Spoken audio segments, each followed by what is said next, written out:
Ahoy, ahoy, and welcome to a brand new edition of the Ramble on Reactions. With me fighting the Empire is Handsome Dan Nye. And rocking the Pokemon, as always, is Clever Eric Muller. I say as always because I don't think you've ever worn that while we did reviews. No, this is the first time I'm doing it. So we were lucky enough. We had planned on initially doing a reaction immediately after Rogue One. But it was like 9 degrees outside. It was 9 degrees outside, and it was like midnight, and everyone's like, we'll have to go work tomorrow. So coming up a little bit later, this is going to be our spoiler-free review of Rogue One as well, because we're going to do a spoilers one because of the things we could do. People are definitely going to want to see spoiler talk about Rogue One. So, what's Rogue One?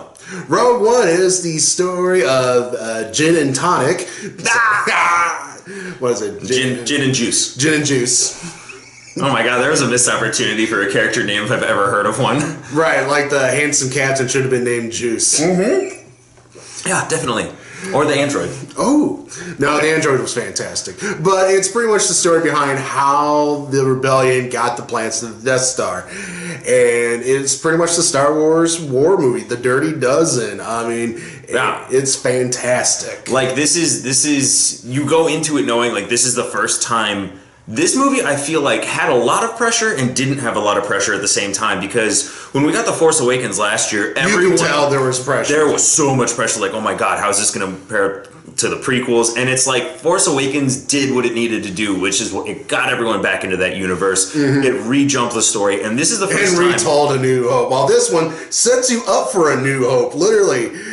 At the ending, you can go right into A New Hope. It's like 10 minutes later, A New Hope starts, and it's fantastic. Star Wars definitely knew where their bread and butter was with both of those movies. And this one, Gareth Edwards did a great job of like taking that universe. And there were a couple times I'm in the movie and I'm like, this is a Star Wars movie.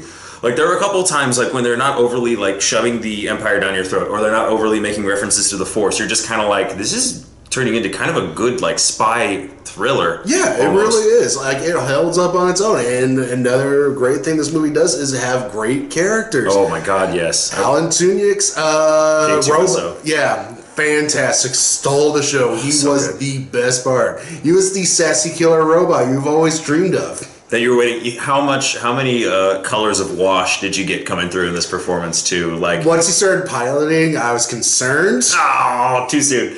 The snark was definitely there. You still get the humor coming from a robot, which is, you know, not really present in Star Wars. You get humor from 3PO, but it's mostly because he's an idiot. Right, and he's socially awkward. And so you have, that was a standout. The other standout, Donnie Yen. Oh my god, Donnie Yen. Everyone was so good. Felicity Jones was great. I forget the actor's name who was the handsome captain. Diego Luna. Thank you. And the villain was good too. Oh yeah, he was Tarkin's like right-hand man who like there's a lot of like friction there because apparently he was the one who really, we don't know his name. He was the one who really like spearheaded the making of the Death Star, and then Tarkin comes in and like takes it out from under him. So what do you think Uncanny Valley Tarkin, how are you feeling about that?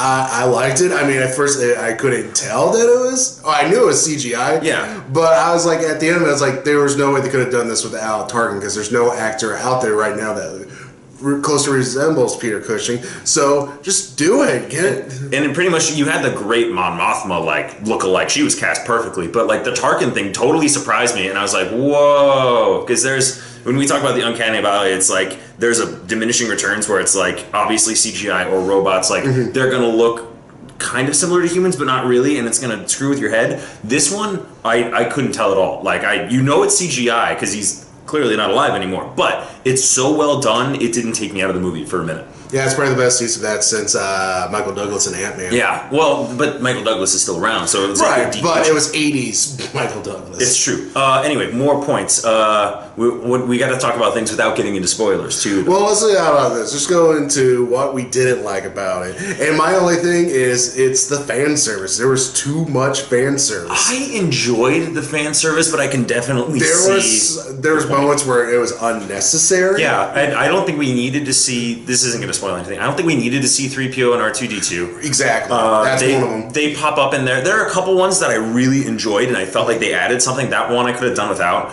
But there are a few, but the ones that I did like were like subtle nods, where it was like clearly that ship is going to be this ship later on, right? Or these guys are going to be here and stuff like that. Yeah, it was the setting up, and that's what I think it did extremely well. Was like it didn't try to do more what it was doing. And I while we were watching the movie, I was thinking this entire film was based off like 3 lines of dialogue from A New Hope, and I was really impressed how they were able to expand on that, and they gave people full story arcs, and like you cared about a lot of the characters. And not only that, this movie did something that the original trilogy couldn't do. It actually made the Death Star more terrifying. It really did, because you don't get a lot of that like on the planet feel. Like I'm not going to spoil anything else about that, but like because in New Hope it only blows up one planet, and then in Return of the Jedi it only fires at some ships.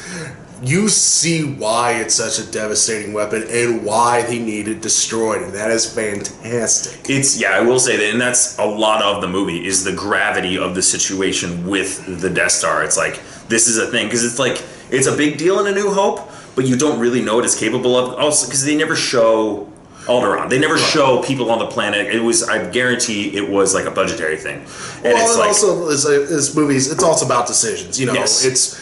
War is gray on both sides, and I'll go into that Dan grade this movie. I love this movie. This was an A. There was nothing about it I didn't like. The fan service is a nitpick, but at no point did it take me out of the movie. This is definitely an A for me. Yeah, definitely an A for me. It's better than A Force Awakens. That's it. That's the only thing you can really compare it to at this point, and it is better than A Force Awakens. Because you're getting to that point where it's like, now we're just going to be getting new Star Wars films. And I will tell you before we end, the thing this gets me really excited for is the Han Solo standalone. Because if they're able to do this and keep that tone and be in the Star Wars universe with a Gareth Edwards, you put Lord and Miller, I get like goosebumps just thinking about the Lord and Miller tone